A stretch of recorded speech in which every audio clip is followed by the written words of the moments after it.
সবাই ভিডিওটা দেখতে থাকুন, অন্যকে দেখার সুযোগ করে দিবেন, সর্বোচ্চ শেয়ার করে দিবেন। এখানে রাষ্ট্রপতি, প্রধানমন্ত্রী থেকে উপদেষ্টা সবাই বাংলাদেশে চিকিৎসা করতে হবে এবং সেই ব্যবস্থা এই দেশের জনগণ চায়। একটা এমআরআই মেশিনের দাম 10 কোটি টাকা হলে সেটা 18 কোটি টাকায় কিনে 1 বছর পরে নষ্ট হয়ে যায়। সে এমআরআই খরচ পড়ে একটা 18 থেকে 20,000 টাকা। আমরা জিরো টলারেন্স পলিসি অ্যাডপ্ট করব।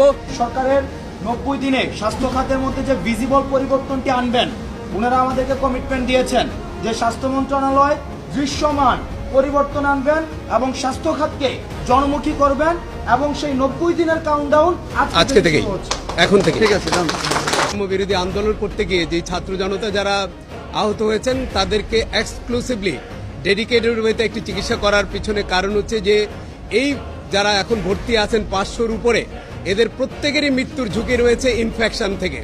তো এই ইনফেকশন যদি আমরা প্রিভেন্ট করতে না পারি, আমাদের এই ছাত্রদের কিন্তু মৃত্যু ঝুঁকি থেকে আমরা কমাতে পারবো না। যে কারণে অ্যাটেন্ডেন্টের যারা আছেন তাদেরকে আমরা অনুরোধ করছি, আপনারা হাসপাতাল কর্তৃপক্ষের সঙ্গে যোগাযোগ করে আমাদের সঙ্গে যোগাযোগ করবেন।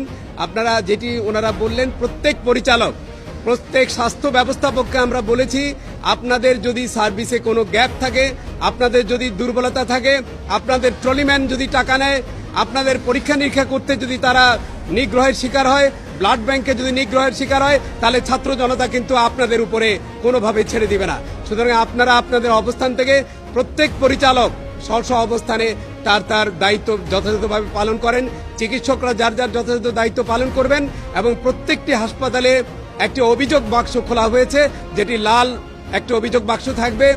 যে কেউ যে কোনো হাসপাতালে, সেটি সরকারি হোক বেসরকারি হোক, প্রতারিত হলে পরে সেই অভিযোগ বক্সে অভিযোগ দান করবেন এবং 24/7 হেল্প ডেস্ক থাকবে।